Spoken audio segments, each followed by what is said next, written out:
Assalamualaikum warahmatullahi wabarakatuh. Alhamdulillahirabbil alamin wassalatu wassalamu ala asyrafil mursalin sayyidina Maulana Muhammadin wa ala alihi washabbihi ajmain. Menyapa seluruh jamaah Nahdien dan jamaah kaum muslimin dan muslimat di Australia.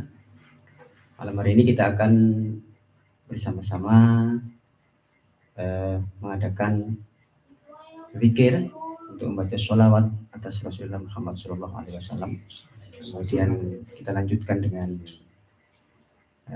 diskusi terkait dengan meneladani akhlak Rasulullah Muhammad SAW yang nanti akan disampaikan oleh Ustadz Emil Idat selaku Rais Syuriah Nahdlatul Ulama New South Wales dan juga Ustadz Hasan Basri selaku Khatib Rais Syuriah Nahdlatul Ulama New South Wales. Sebelum itu, mari sama-sama sebagai rutinitas acara ini kita akan membaca sholawat atas Rasulullah Muhammad SAW. Ya Rabbi sholli ala Muhammad, Ya Rabbi sholli alaihi wasallim. Ya Rabbi sholli ala Muhammad, Ya Rabbi sholli alaihi wasallim. Ya Rabbi sholli ala Muhammad, Ya Rabbi sholli alaihi wasallim. Ya Rabbi sholli ala Muhammad, Ya Rabbi sholli alaihi wasallim. Ya Rabbi sholli ala Muhammad, Ya Rabbi sholli alaihi wasallim. Ya Rabbi sholli ala Muhammad, Ya Rabbi sholli alaihi wasallim.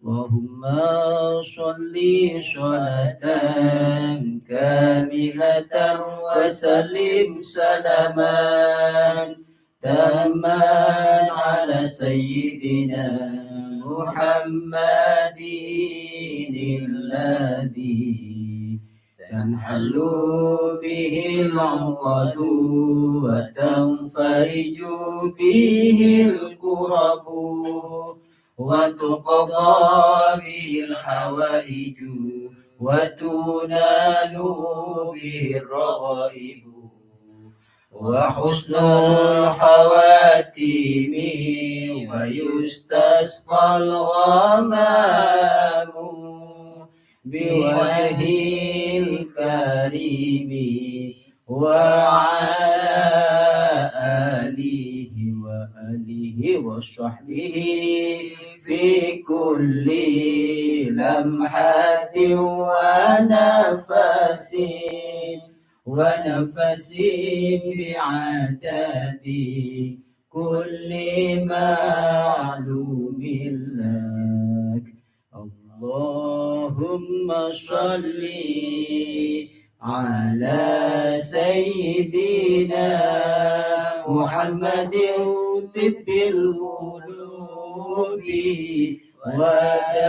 ودوائها وعافية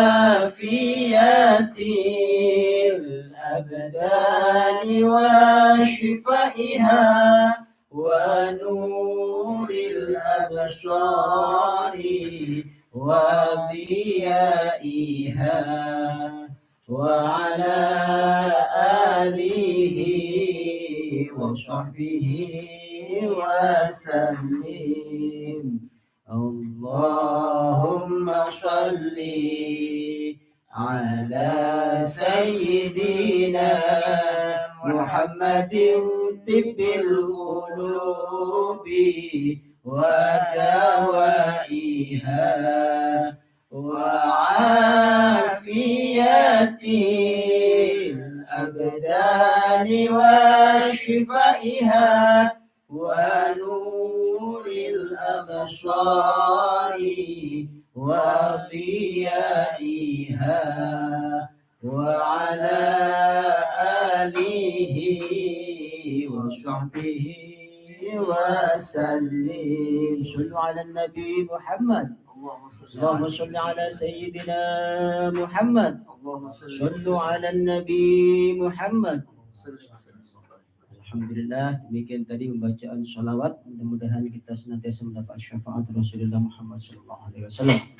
Perlu diketahui bahwa acara ini kita arrange menjadi 3 bagian. Yang pertama adalah membaca sholawat, yang kedua adalah tanya jawab atau diskusi terkait dengan meneladani sikap-sikap Rasulullah Muhammad SAW dari semua aspek, apakah itu aspek ekonomi, sosial, budaya, kekeluargaan, hubungan dengan masyarakat, tentang pentingnya ilmu pengetahuan dan sebagainya, yang nanti akan kita kaji secara tematik dari berbagai dari sesi-sesi yang akan kita tayangkan secara live bersama-sama nanti di channel YouTube NU/NSW channel hari-hari berikutnya. Yang ketiga, cara setelah diskusi adalah membaca sholawat kembali untuk acara terakhir dan akan kita akhiri dengan doa bersama. Acara ini memang sengaja kita inisiasi supaya menjadi edukasi terkait akhlak Rasulullah Muhammad SAW kepada seluruh masyarakat Muslim, khususnya di Australia dan umumnya di seluruh penjuru dunia. Terima kasih, dan kemudian kita masuk pada segmen yang kedua. Kita akan melakukan diskusi terkait dengan akhlak Rasulullah Muhammad SAW. Bersama saya sudah hadir narasumber yang pertama, yaitu Ustadz. Saya perkenalkan dulu. Narasumber pertama kita adalah Ustadz Emil Idat, yang memakai baju berwarna putih yang ada tulisan Nahdlatul Ulamanya. Beliau adalah Wakil Rais Syuriah BCI NU Australia New Zealand, yang juga menjadi Rais Syuriah di NU New South Wales. Sehari-hari beliau sudah tinggal di Australia selama lebih kurang 10 tahun. Aslinya beliau adalah orang Indonesia dan sekarang sudah berada di Australia selama 10 tahun dan bekerja di Australia, dan seluruh keluarganya juga sudah berada di Australia. Nanti kita akan banyak berdiskusi dengan Ustadz Emil terkait akhlak Rasulullah Muhammad SAW yang berhubungan dengan kekeluargaan barangkali. Kemudian yang narasumber kita yang kedua adalah Ustadz Hasan Basri. Ini yang pakai baju hijau. Ustadz Hasan Basri ini kebetulan adalah student di Western Sydney University. Beliau adalah dosen di Universitas Nahdlatul Ulama Indonesia atau UNUSIA Jakarta, dan sekarang sedang studi di Australia. Kebetulan ini sudah masuk tahun-tahun yang terakhir. Sebelum pulang, beliau ingin meninggalkan legacy atau warisan yang luar biasa di Australia ini, agar supaya bisa dikenang oleh seluruh warga Australia terkait dengan dakwah Islamiyah. Beliau nanti akan lebih banyak bicara barangkali terkait dengan bagaimana Rasulullah mensikapi lingkungan hidup. Jadi Rasulullah itu kan potret kita, potret besar kita gitu.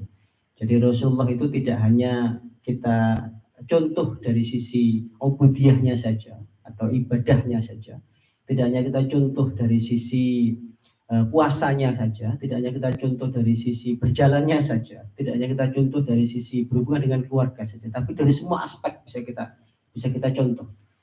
Salah satunya adalah bagaimana Rasulullah bersikap terhadap alam, bagaimana Rasulullah kemudian menganjurkan melalui hadis-hadis beliau untuk menjaga alam dan sebagainya. Nah, ini kemudian nanti akan dikupas banyak oleh Ustaz Hasan Basri yang kebetulan itu adalah ahli beliau ya dalam konteks lingkungan hidup, dan beliau nanti akan banyak mengupas bagaimana Rasulullah mensikapi lingkungan hidup ini supaya hubungan antara manusia dengan lingkungan hidup itu menjadi seimbang, serasi, dan bisa ditampilkan secara enak dan menyenangkan.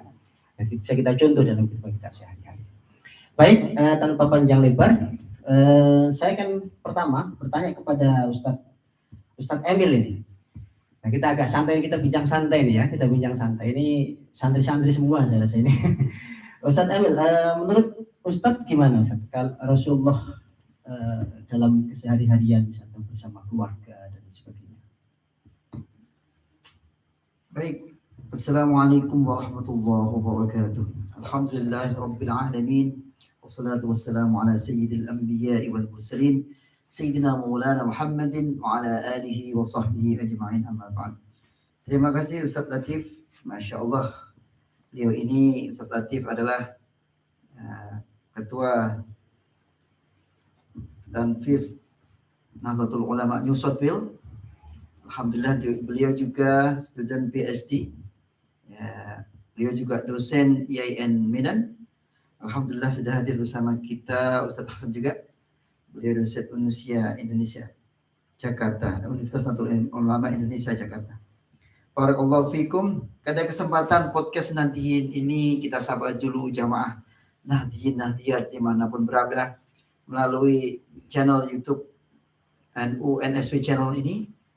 A'azzakumullah wa rahimakumullah. Semoga kita dalam keberkahan dilindungi oleh Allah Subhanahu wa taala. Amin amin ya rabbal alamin. Amin.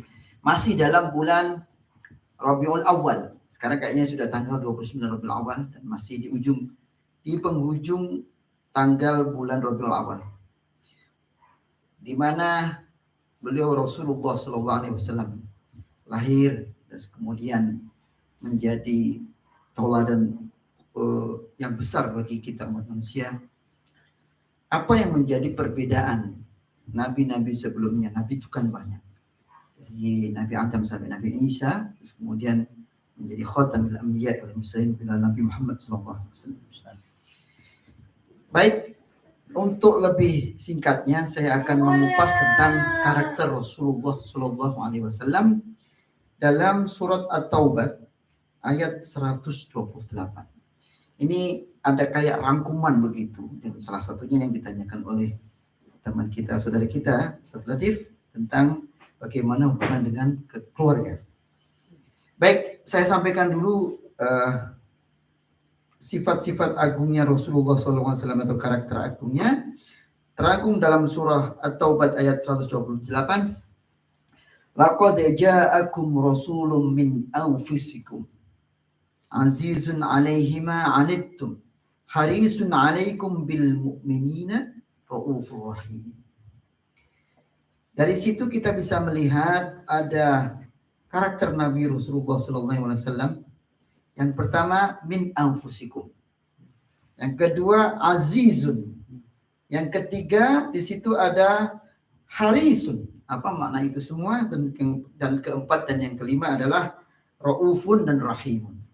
Baik, ada 5 karakter yang akan kita bahas, tapi nanti intensitasnya kepada kajian Rasulullah SAW ketika dalam keluarga. Baik, Rasulullah SAW di situ laqad ja'akum, sungguh telah datang kepadamu rasul dari kaummu sendiri. Artinya Muhammad Rasulullah sallallahu alaihi wasallam, Sayyidina Rasulullah sallallahu alaihi wasallam ini adalah manusia.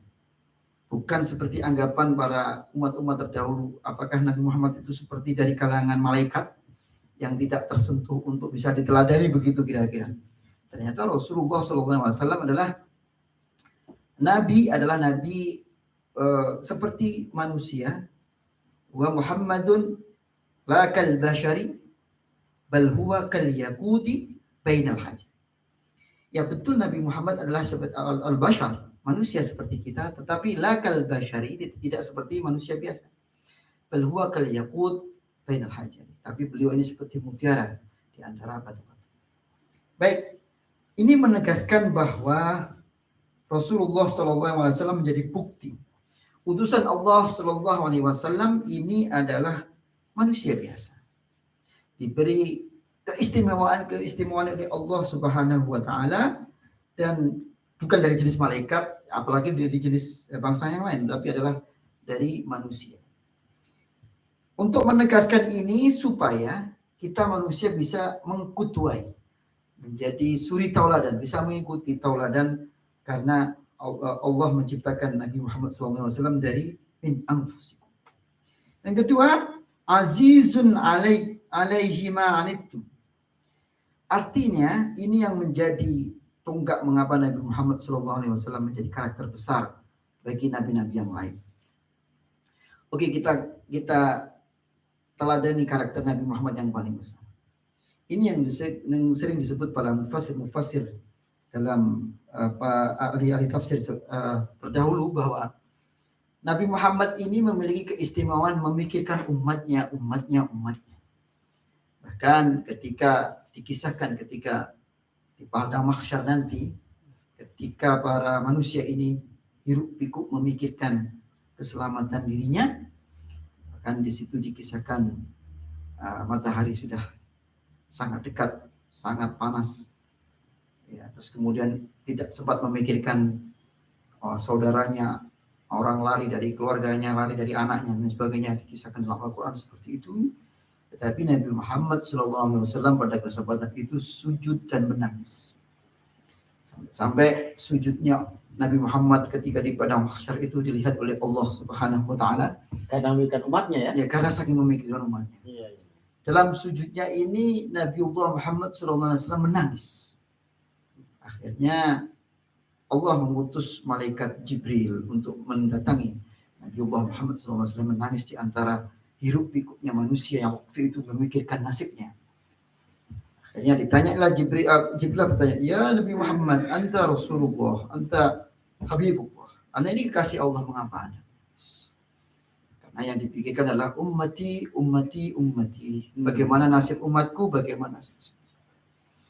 Dan ini jauh berbeda dengan karakter-karakter kita yang memikirkan nasib dirinya sendiri. Masih memikirkan keluarga sendiri, masih memikirkan urusan-urusan pribadi sendiri. Kita masih memikirkan kekayaan sendiri. Kita masih memikirkan keselamatan sendiri. Nabiullah Muhammad SAW ini sangat-sangat sayang kepada hamba. Dan akhirnya didatangi Jibril, ditanya, mengapa Anda menangis?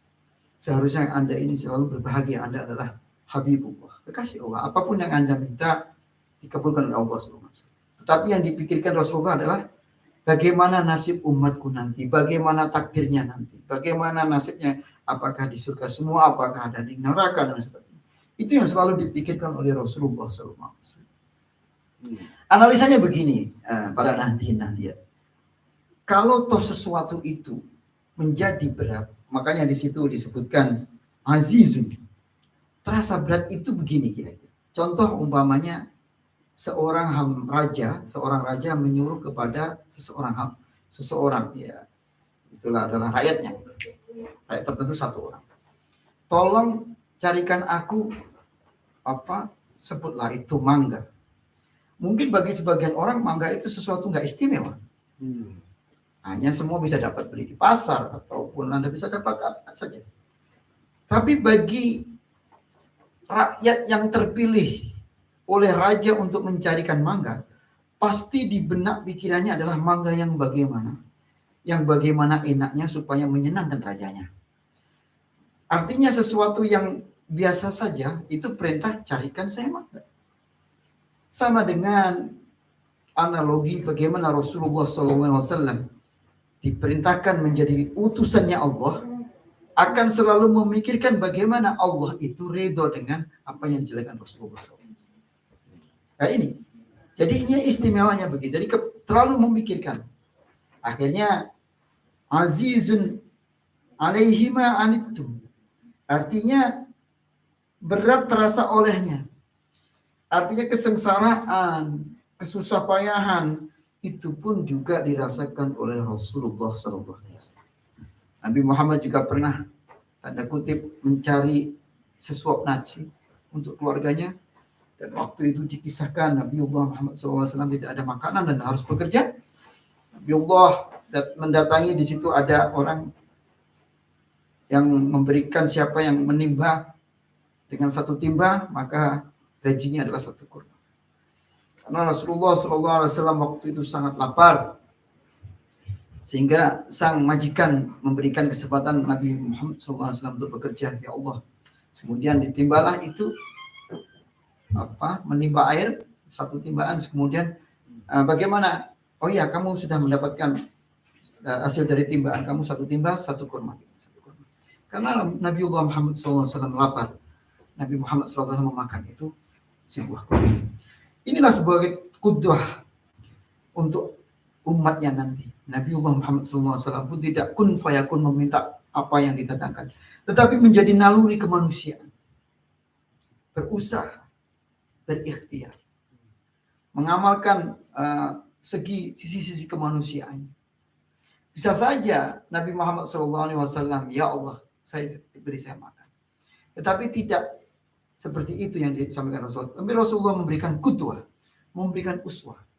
rasa lapar, rasa sengsara dan sebagainya ditunjukkan sebagai tingkat kerasulannya Rasulullah SAW. Ini yang dimaksud dari makna dari azizun alaihi ma'anittum. Dan kemudian makna berikutnya adalah harisun. Makna ini sangat dalam. Jadi makna kenabian ini adalah harisun. Sangat menginginkan umatnya ini adalah terselamatkan dari kemusyrikan. Artinya sangat menginginkan umatnya ini dalam keadaan iman takwa. Harisun alaihi.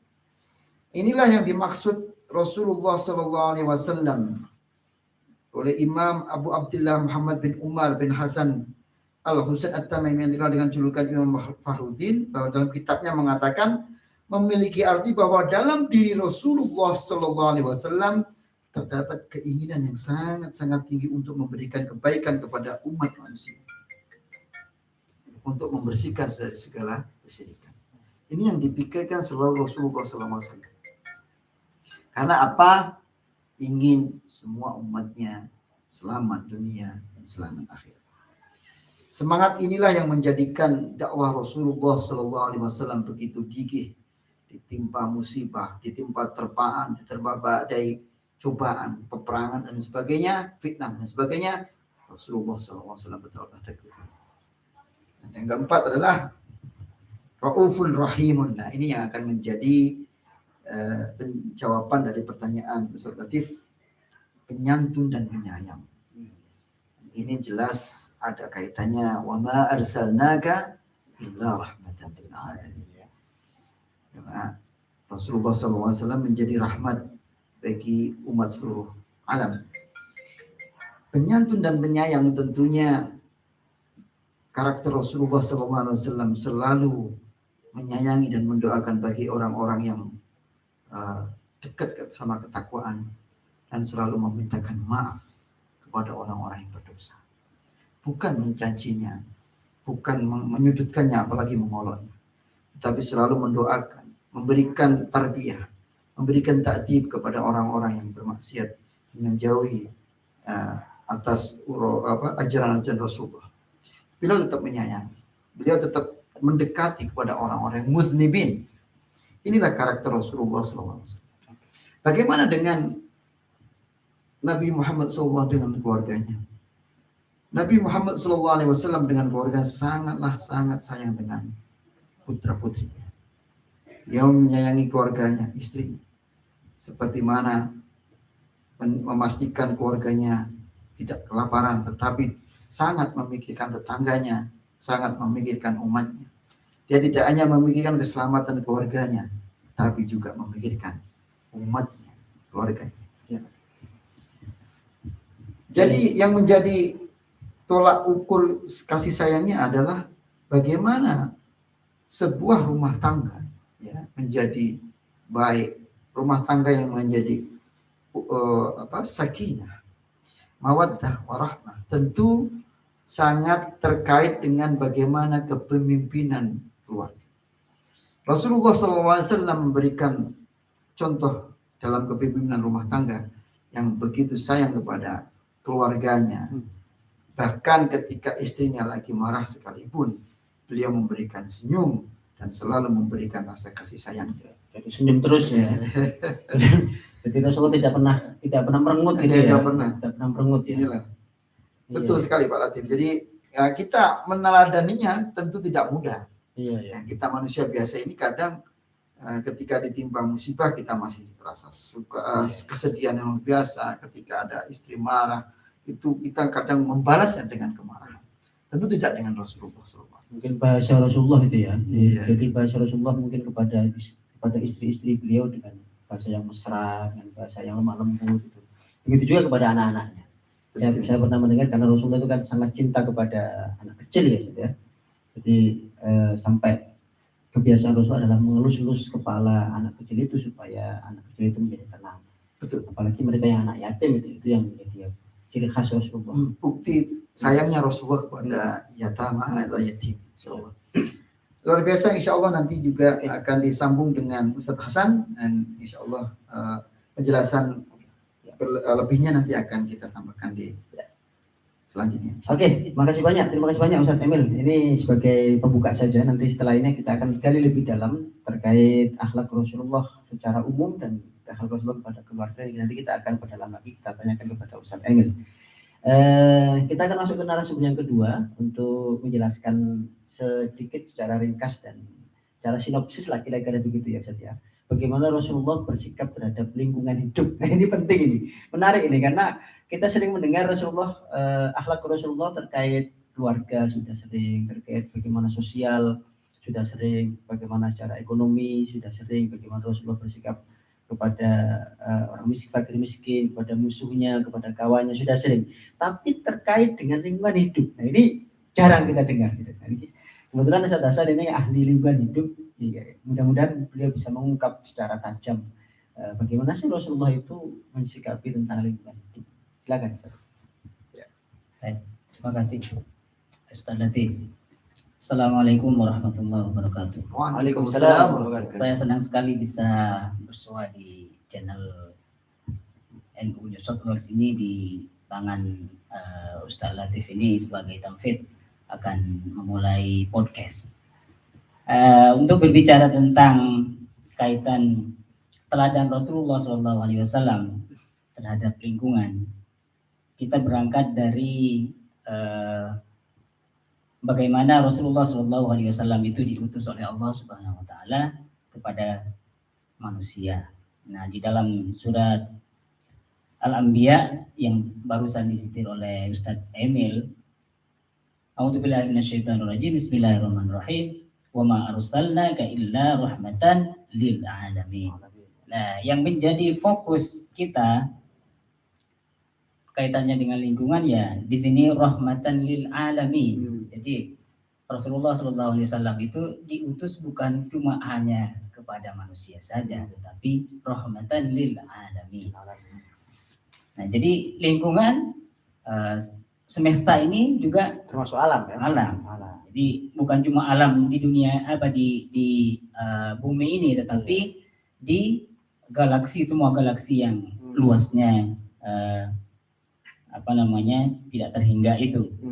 Nah, di hadis yang lain juga misalnya diriwayatkan oleh Muslim, kalau Rasulullah SAW, inni lam ub'ats la'anan wa innama bu'itsu rahmatan.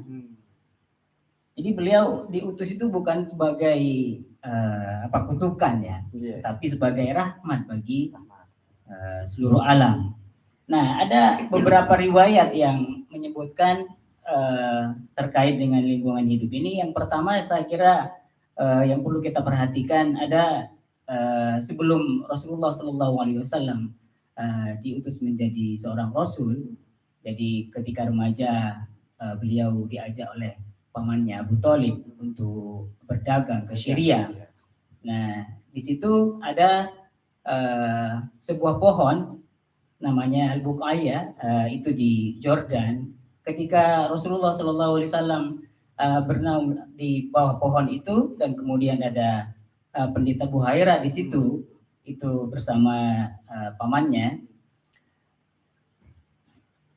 Sebuah pohon aja itu bisa mengerti terhadap karena Rasulullah SAW itu selalu yang selalu kita ingat bahwa beliau ketika berjalan akan dinaungi oleh awan. Dan ini riwayat yang lain juga menyebutkan bahwa pohon ini yang sampai saat ini masih ada di Jordan, semoga kita bisa bersama bisa ke sana ya. Di situ ranting-ranting beliau ketika matahari condong itu, karena agak lama ya menurut riwayat di bawah pohon itu condong kepada di mana Rasulullah SAW itu duduk. Jadi tidak pernah terkena terik matahari ya. Jadi riwayat ini membuktikan bahwa alam saja itu menghormat terhadap Rasulullah SAW. Itu bukti bahwa Rasulullah SAW itu sebagai rahmat bagi alam semesta. Kemudian ada riwayat yang lain juga menyebutkan bahwa ini konsep yang di zaman sekarang ada namanya konservasi.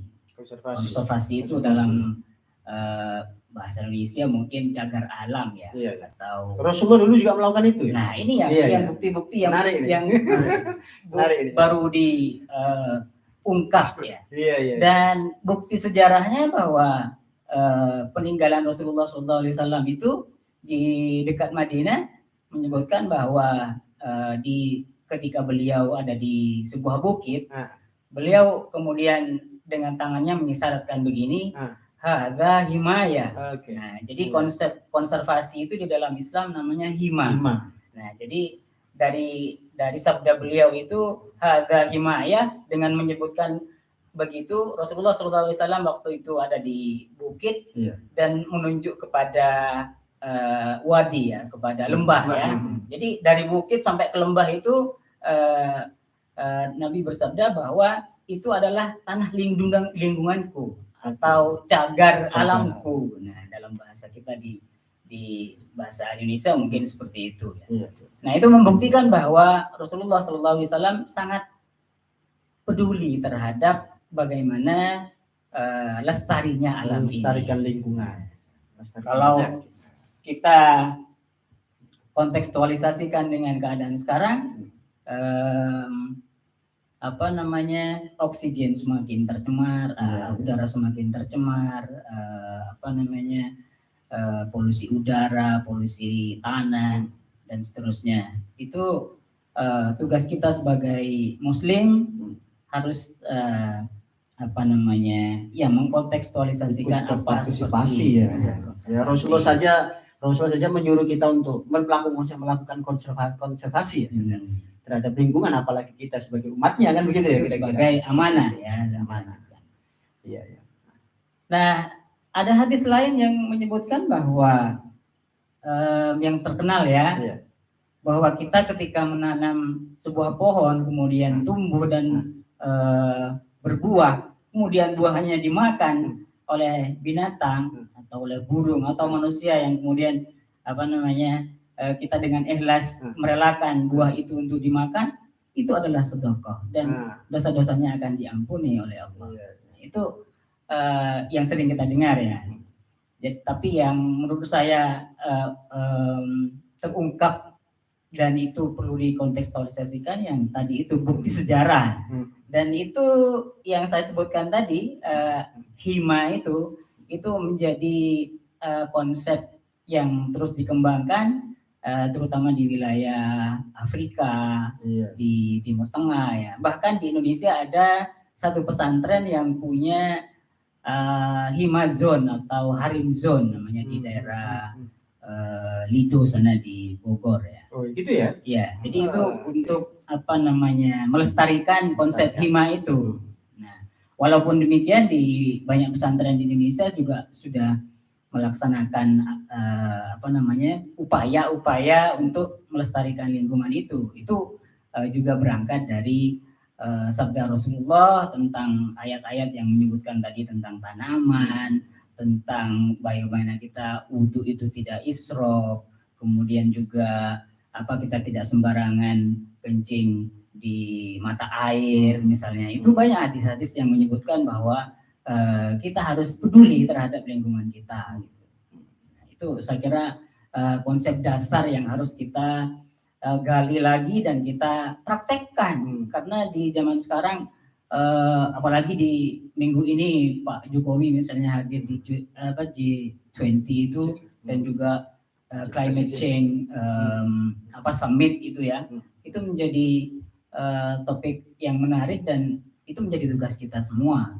Saya kira demikian yang bisa disampaikan. Oke, sangat menarik. Artinya bahwa kewajiban menjaga lingkungan itu tidak hanya dilakukan oleh orang zaman sekarang, tapi Rasulullah juga dulu sudah melakukan itu ya, dengan konsep artinya sudah dari dulu sebenarnya. Ya, bahwa sebenarnya Islam gitu ya juga mengajarkan bagaimana menjaga lingkungan, karena dalam Al-Qur'an sendiri kan jelas bahwa ada ayat Allah yang mengatakan wala tufsidu fil ardi ba'da islahiha, kan gitu kan. Jangan engkau membuat kerusakan di muka bumi ini setelah aku memperbaikinya.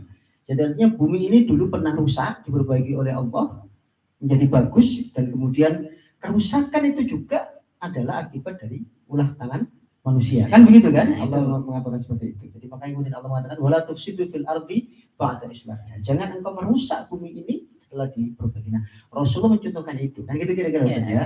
Dengan membuat konsep himmah tadi itu. Dengan membuat konsep melestarikan lingkungan, ada kawasan konservasi dan seterusnya. Nah, melihat situasi itu Australia ini kan alamnya indah, gitu ya. Lingkungannya enak, udaranya segar, cuacanya cerah dan sebagainya. Sepertinya kok ini seakan-akan lebih mencerminkan aplikasi dari apa yang dinamakan yang dikonsepkan oleh Rasulullah tadi ya. Kalau dibanding dengan Indonesia, kira-kira seperti itu. Indonesia kan banyak polusi dan banyak polusi, udaranya nggak segar, tanaman juga tandus, banyak yang seperti itu, banyak yang mudah mati dan sebagainya. Sepertinya ke orang Indonesia malah banyak yang tidak menanamkan konsep konservasi itu. Nah, itu ya. yang harus kita mulai dari. Menurut antum gimana itu kira-kira supaya umat Islam ini sadar gitu ya, bahwa kita juga di sini yang di Australia itu juga tetap sadar menjaga lingkungan dan kemudian ikut berpartisipasi dalam menjaga lingkungan dan sebagainya. Menurut antum kira-kira tip-tipnya seperti apa itu untuk mereka yang apa? Ya, saya kira tiap hari itu sebetulnya kita melihat ya problem kita setiap hari. Tapi menganggap bahwa itu bukan bagian dari tanggung jawab kita secara religius ya. Sehingga kadang-kadang kita abaikan gitu. Padahal konsep Islam itu juga sangat luas dan itu kita ada konsep-konsep seperti itu. Nah, saya kira proses edukasi ini terutama kepada anak kecil. Nah, di Australia ini sebetulnya kesadaran untuk itu sudah ada. Nah, yang perlu kita tanamkan di rumah adalah bahwa Islam itu juga mengajarkan seperti itu. Yang paling terkenal kan kalau kita masih kecil dulu ada di pesantrennya Ustaz, di mana-mana an-nadhafatu minal iman. Tapi ya prakteknya kadang juga masih banyak yang disepelekan. Nah, itu saya kira padahal itu sudah minal iman ya sebenarnya. Iya.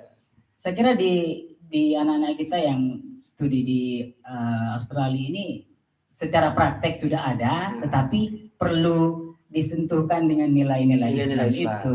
Iya. Maka saya ingat satu ya barangkali ini hadis tapi ya walaupun dhaif tapi bisa untuk penyemangat ya. Misalkan al-Islamun nadhif, fatanadhiru fa innahu la yadkhulul jannah illa nadhif. Itu kan memang hadis ini tidak sahih tapi menjadi penyemangat bahwa Islam itu bersih, maka bersihkanlah dirimu karena sesungguhnya tidak masuk surga orang-orang yang tidak bersih. Jadi orang yang masuk surga itu orang-orang yang bersih. Nah, ini kan sentuhan-sentuhan seperti ini perlu diberikan kepada masyarakat khususnya di Australia. Walaupun dalam prakteknya sudah bagus menjaga lingkungan, tapi sentuhan Islamnya kan belum masuk. Ya, itu juga perlu digalakkan juga bahwa konsep kita untuk membasuh atau mensucikan dari najis dari hadas itu sebetulnya sangat terkait dengan apa yang dikatakan Ustadz Latif tadi. Betul. Jadi anak-anak kita seharusnya dari kecil juga disadarkan tentang itu. Oke, Ustadz, luar biasa. Jadi memang betul wa dhuharul fasadi fil barri wal bahri bima kasabat aydin nas itu nyata kalau manusia tidak mau berpartisipasi dalam menjaga lingkungan, tidak mau mempraktekkan yang dikatakan oleh yang difirmankan oleh Allah tadi bahwa wala tufsidu fil ardi ba'da islahiha. Ini dua konsep firman Allah yang harus diterapkan gitu kan. Yang pertama dhuharul fasad fil barri wal bahri bima kasabat aydin nas, peringatan bahwa manusia pasti akan kalau dia merusak lingkungan pasti lingkungan akan rusak, maka harus menjaga. Jadi kira-kira saja. Oke, luar biasa. Terima kasih. Nah, ini kembali ke Ustaz Emil ini kita. Ustaz Emil ini kan kalau dalam praktek berkeluarga bisa kita jadikan patron keluarga bahagia, keluarga cemara gitu ya, bukan cemara asri ya, keluarga cemara kita yang bisa kita contoh. Nah, kira-kira Ustaz, menurut antum bagaimana salah satu contoh Rasulullah itu menjaga keluarga beliau supaya tidak termakan fitnah dan sebagainya. Kalau dulu Rasulullah kan, kalau menurut Gus Baha itu seorang yang terkenal gitu ya, seorang yang hebat, orang yang diakui di mana-mana. Nah, tentunya dalam menjaga keluarganya kan sangat sulit ya ketika Rasulullah tidak punya tuntunan langsung dari Allah Subhanahu wa taala, pasti keluarganya kan banyak dimakan fitnah. Apalagi anak-anak beliau cantik-cantik dan sebagainya. Ini kira-kira seperti apa Rasul menjaga hal-hal seperti itu? Ya, ini bisa kita berikan contoh kepada masyarakat masyarakat Muslim ini. Ya. Baik, Ustaz Latif, ini pertanyaannya bagus sekali. Saya teringat bagaimana Rasulullah SAW ini disiapkan oleh Rasulullah istri-istri yang solehah. Iya. Mengapa kok ini menjadi jawaban? Karena salah satu kebahagiaan rumah tangga adalah supportnya istri, akhlaknya istri kepada sang suami. Tentu akhlak para istri Rasulullah SAW mencerminkan yang luar biasa, akhlak mulia, karena atas didikan Rasulullah SAW. Ini sebagai bentuk kutuah kita kepada Rasulullah. Nabiullah SAW ini tidak pernah mengucapkan menceraikan istrinya. Oh, iya. Ini yang perlu kita tahu. Mengapa? Ya sudah diingatkan Rasulullah SAW bahwa abghadul halali indallah. Betul lah. Ini kunci pertama. Artinya sebagaimana semarah-marahnya perselisihan, pertikaian rumah tangga, jauh yang namanya. Jadi memang betul Rasulullah tidak pernah menceraikan istrinya. Tidak ada. Ya? Karena meninggal. Ada cerai meninggal. Cerai itu meninggal. Ya. Ini tidak pernah menceraikan istri. Oke. Tetapi mengapa kok ada surat at-thalaq? Iya. Ini menjadi sudah saya garis bawah dulu. Ya, Ini penting ini. Ini penting mengapa ini. kok ada at-thalaq? Orang sekarang itu kan mudah kali bicara cerai, Iya. cerai. Padahal Rasul tidak pernah melakukan itu. Iya. Jadi orang jangan hanya mencontoh. Nah ini para hadirin sekalian, jangan hanya mencontoh Ayo, menikah lebih dari satu atau berpoligami, menikah 1, 2, 3, 4, fangkihu ma tawalakum minan nisa'i mathna wa thulatha wa ruba'. Oke, menikah 4 itu anjuran Rasulullah, boleh. Tapi ternyata kita lepas dari luput dari satu tuntunan Rasul bahwa Rasulullah sendiri tidak pernah menceraikan istri. Iya. Nah, ini penting. Kalau kita sekarang kan gampang saja kalau apa cerai gitu ya. Nah ini kenapa Ustaz begini? Syariat tolak tentu tetap ada. Iya. Karena salah satunya adalah itu termasuk sunnatullah. Iya. Bisa jadi bercerai itu sesuatu keharusan. Contoh, jika sang suami istri, umpamanya sang suami tiba-tiba mengalami penyakit, kejiwaan, mengalami gangguan, yang kemudian kalau diteruskan bisa membahayakan an-nafas atau jiwanya. Contoh dia mengalami suatu ilusi dan sebagainya ingin membunuh istrinya, maka perceraian seperti ini ya seharusnya dilakukan karena membahayakan. Ataupun perceraian sifatnya harus terjadi seperti istrinya menjadi karena murtad dan sebagainya, sesuatu yang sifatnya syar'i, maka bercerai menjadi pilihan terakhir dan jalan keluar. Tetapi ketika itu masih bisa dibina, artinya masih di kudu apa yang bisa tarbiyah secara pendidikan, maka Rasulullah SAW selalu mengajarkan la taghdab. Kuncinya adalah bersabar. Bahkan seringkali kita ingin menjadi seperti ini ya. Kalau kita kembali kepada wa may yudlil falan tajida lahu waliyyan mursyida. Ketika kita nggak pengen tersesat, ya insya Allah bisa menjadikan setiap individu wali, bisa menjadikan mursyid, seorang yang bisa mengajarkan. Nah, untuk menjadi wali, ahli ilmu agama, ahli ilmu yang mendalam, tentu untuk saat ini sangat berat. Untuk menjadi ketakwaan yang luar biasa, sujudnya seperti menteladani Rasulullah, sujud yang luar biasa panjang, bacaan Al-Qur'annya, menghafal Al-Qur'an, mempelajari, mendalami Al-Quran dan Sunnah, dan sebegitu luasnya muatan, tentu berat. Nah, konsep yang paling mudah dikonsepkan tetapi tidak mudah juga dilakukan adalah bersabar terhadap cobaan, salah satu cobaan istrinya atau istri terhadap suaminya. Nah, sabar ini konsekuensinya tidak hanya sekedar konsep sabar, tetapi bagaimana sabar itu bisa mendidik, mentarbiyai atas kesabarannya. Bisa jadi atas kesabarannya itu Allah jadikan keutamaan di diri itu, dan itu Rasulullah SAW mengajarkan kita. Contoh, bagaimana kita hanya bersabar saja itu pahala mengalir deras kepada orang. Akan dicontohkan di waktu itu bagaimana sahabatnya ketika istrinya sangat marah-marah, terus kemudian silakan marah saja karena aliran pahalanya terus mengalir. Ternyata Dia tahu di balik marahnya istri itu ada hikmah, ada pembelajaran. Inilah sunnatullah. Kalau istri tidak marah, kita akan tidak akan terpacu untuk memperbaiki diri. Salah satunya seperti itu.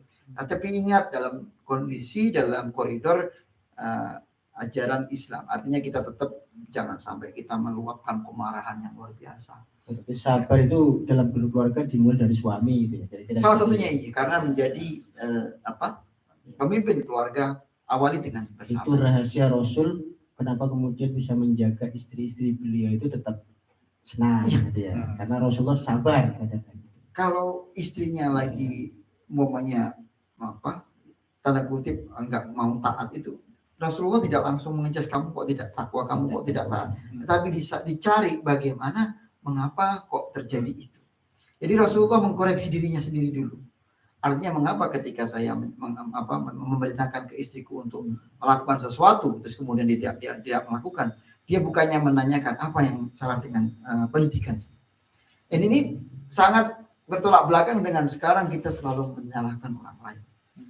Suami menyalahkan istrinya, istri menyalahkan suaminya, tanpa dimulai dengan konsep ibda.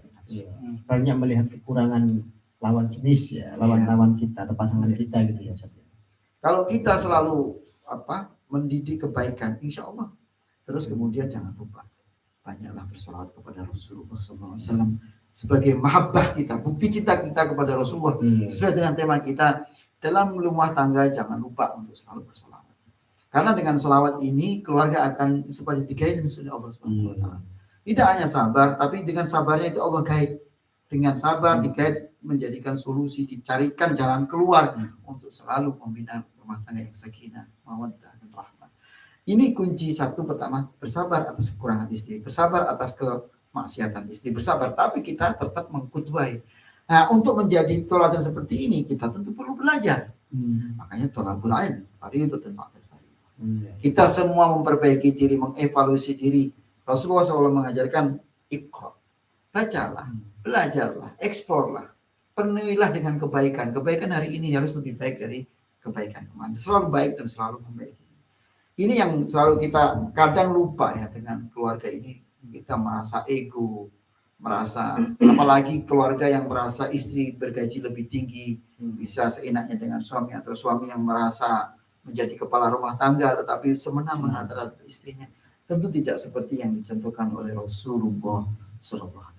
Ya, Rasulullah sendiri kan dalam di awal-awal beliau menikah dengan Siti Khadijah, beliau kan bukan orang, maksudnya secara ekonomi dengan Siti Khadijah lebih tinggi Siti Khadijah kan Ustaz ya daripada Rasulullah.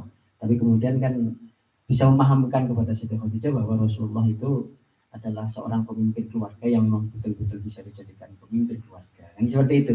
Artinya ternyata perbedaan kasta atau derajat ekonomi itu tidak menjadikan keluarga Rasulullah berantakan kan, justru malah menjadi harmonis kan gitu ya. Kira-kira seperti itu. Jadi, oke, luar biasa itu Ustaz. Terima kasih banyak Ustaz Emil. Lalu kemudian dengan anak-anaknya Ustaz.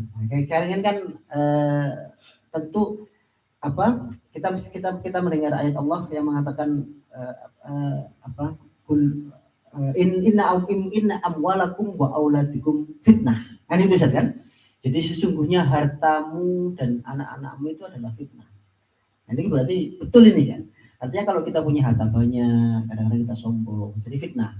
Kita punya anak yang pinter, anak yang cerdas, anak yang ganteng, anak yang yang hebat dan seterusnya, itu juga kadang-kadang juga jadi fitnah. Karena kita terlalu menyombongkan anak kita misalkan. Atau kita punya anak yang lain yang punya kelebihan A, B, C, kadang-kadang juga bisa jadi fitnah. Nah, Rasulullah sendiri punya anak Siti Fatimah itu kan cantik gitu ya, luar biasa gitu ya, cerdas dan seterusnya. Bagaimana sikap Rasulullah menjaga ini supaya beliau tidak terlalu menyombongkan anaknya dan sebagainya? Ini kan bisa kita contoh sekarang ya akhlak Rasulullah. Kira-kira gimana Ustaz?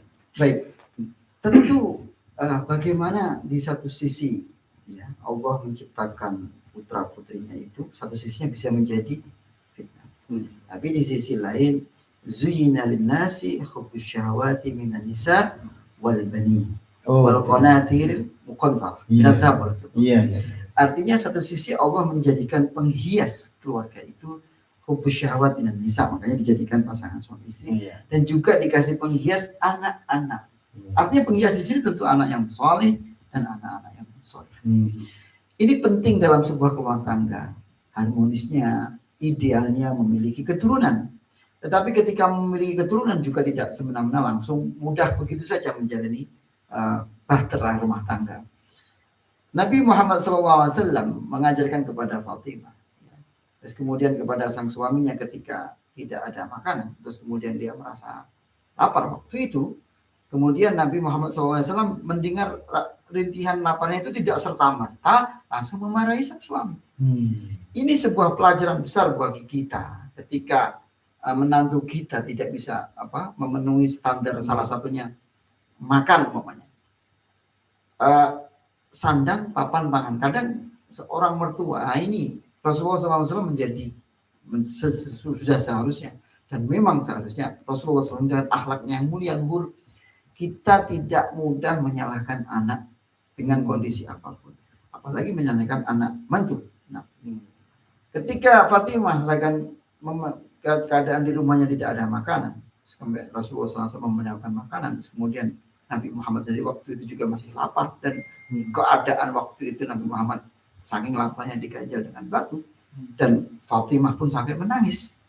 Artinya laparnya tidak selapar sang ayah. Inilah menjadi khutbah perjalanan Rasulullah SAW. Para nahdiyat yang di'azakumullah warahmatullah. Hidup tidak sekedar menjalani hidup. Sekarang hidup kita bangun, kemudian kita mencari makan, kemudian kita mati. Tidak sesimpel itu. Hidup adalah sebuah perjalanan sunnatullah. Di situ ada perjuangan, di situ ada nilai ibadah, di situ ada godaan-godaan, di situ ada cobaan-cobaan. Salah satunya cobaan anak, cobaan keluarga. Dan ini menjadi buah yang diciptakan buah manusia yang diciptakan oleh Allah Subhanahu wa taala. Bagaimana manusia itu memilih dan berpikir. Apakah dia memilih untuk membinasakan keluarganya atau memilih membahagiakan keluarganya? Apakah dia memilih berantakan anak keturunannya, ataukah dia membina untuk menjadi anak keturunan yang soleh dan soleh? Nah, ini tentu dengan sentuhan-sentuhan rohani, sentuhan-sentuhan jiwa, tidak hanya sentuhan fisik, ucapan, komunikasi verbal, tetapi juga sentuhan-sentuhan kekuatan-kekuatan jiwa yang dimiliki oleh Rasulullah SAW kepada putranya Fatimah. Ini harus dimiliki kita. Kita mulai belajar bagaimana kita bisa mendidik anak menjadi anak yang taat, tanda kutip taat itu tidak hanya sekedar bisa mampu baik predikat di sekolahnya atau berprestasi di sekolah, berprestasi satu piagam-piagam penghargaan, tetapi bagaimana sang putra putri ini bisa menjadi menyenangkan keluarga, membahagiakan keluarganya, menjadi contoh tauladan bagi teman-temannya, keluarga yang lain, sehingga menjadi apa yang diharapkan soleh dan soleh. Dan itu diperhatikan oleh Rasulullah Ustaz ya. Tentu. Hidup sederhana, kemudian suka menghormati orang lain dan sebagainya ya. Itu penting. Oke Ustaz, luar biasa. Terima kasih banyak Ustaz Emil. Para nahdien sekalian, ternyata waktu kita sudah hampir habis ini, sudah hampir 1 jam kita berdiskusi ini. Mudah-mudahan kalau diskusinya menarik, emang tidak terasa ya, sangat tidak terasa Kak, waktu. Kita akan lanjutkan pada sesi minggu depan, tetap terkait dengan akhlak Rasulullah SAW, berkaitan dengan segala aspek di kehidupan kita, dengan narasumber yang kita datangkan khusus dari orang-orang NU atau orang-orang nahdien. Terima kasih banyak Ustadz Emil dan Ustadz Hasan atas kehadirannya. Beberapa kata penutup dari Ustadz Emil dulu. Ya, silakan. Di kesempatan bulan Maulid ini, mari kita banyak baca sholawat. Mahabbah kita kepada Rasulullah SAW. Jangan sampai dalam setiap detik kehidupan kita, dalam setiap hari itu lepas dari baca sholawat. Allahumma shalli ala sayyidina Muhammad wa ala ali sayyidina. Yang kedua, mari kita selalu memperdalam, mempelajari kisah Rasulullah SAW. Jangan sampai kita sebagai umatnya kita tidak tahu betapa agung leluhurnya, betapa luhurnya akhlak Rasulullah SAW. Dan ketika bagaimana sikap dan etika Rasulullah SAW itu kita aplikasikan dalam kehidupan kita sehari-hari. Mudah-mudahan ini menjadi keberkahan kita. Betapa tidak kita menjadi umat Rasulullah SAW.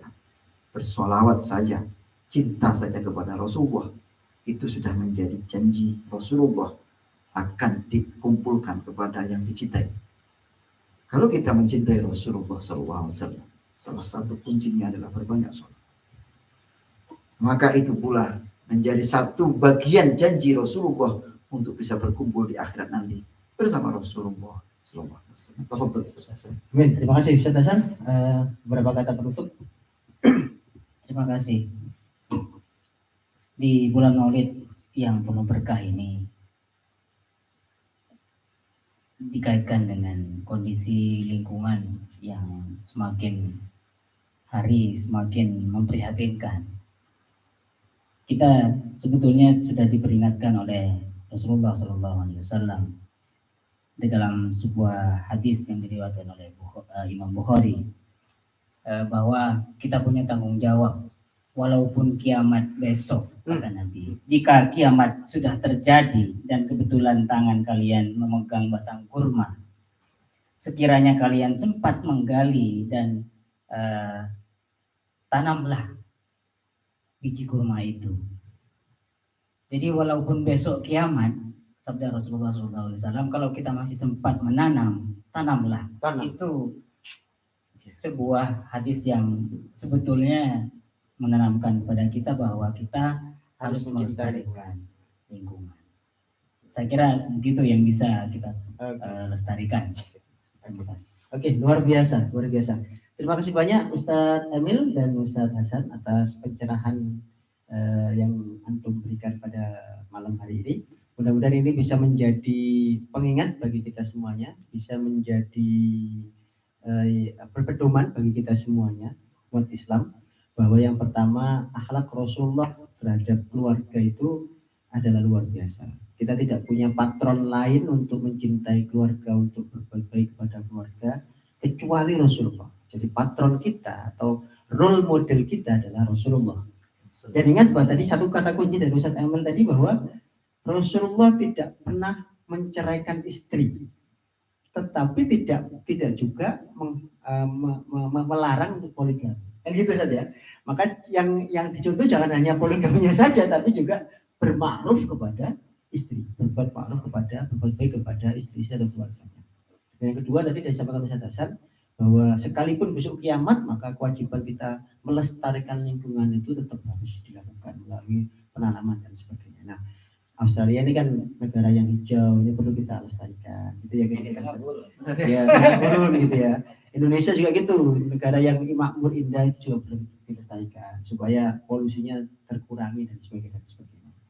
Baik itu sahabat Nahdiyin sekalian dimanapun berada, demikian tadi podcast kita pada malam hari ini dengan narasumber kita yang luar biasa, Ustadz Amir Ida dan Ustadz Hasan Basri yang alhamdulillah berkesempatan hadir pada malam hari ini. Terima kasih sekali lagi Ustadz Emil, Ustadz Hasan atas kehadirannya. Mudah-mudahan apa yang antum sampaikan tadi menjadi pelajaran bagi kita semuanya sehingga kita ke depan bisa menjadi lebih baik dan lebih baik dan lebih baik. Demikian, terima kasih atas perhatiannya. Kita tutup podcast kita atau diskusi kita malam hari ini dan kita lanjutkan dengan sholawat kita penutup untuk acara kita pada malam hari ini.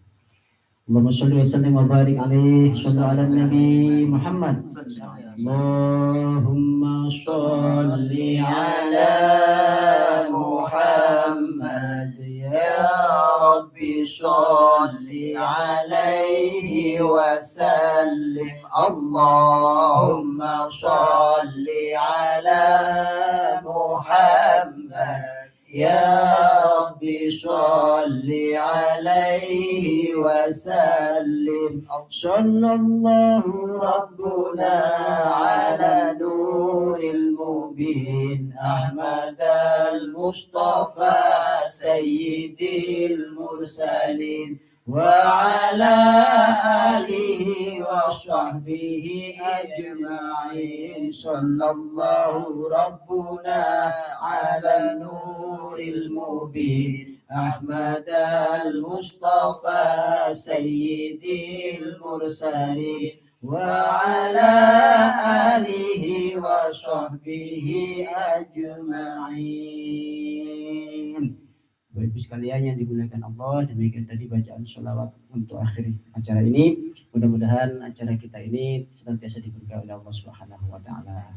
Dan mudah-mudahan kita tetap bisa istiqomah untuk menyelenggarakan acara seperti ini sebagai media dakwah kita kepada khalayak muslim dan muslimat di seluruh Australia khususnya dan seluruh penjuru dunia pada umumnya. Terima kasih atas perhatian, mohon maaf atas segala kekurangan. Kalau ada kekurangan itu datang dari saya pribadi selaku host pada malam hari ini. Kalau ada kebenaran dari yang kami sampaikan tadi ini merupakan hadiah dari Allah Subhanahu wa taala. Ihdinas siratal mustaqim, Allahumma fiqil aqwamit thoriq. Assalamualaikum warahmatullahi wabarakatuh. Waalaikumsalam warahmatullahi wabarakatuh.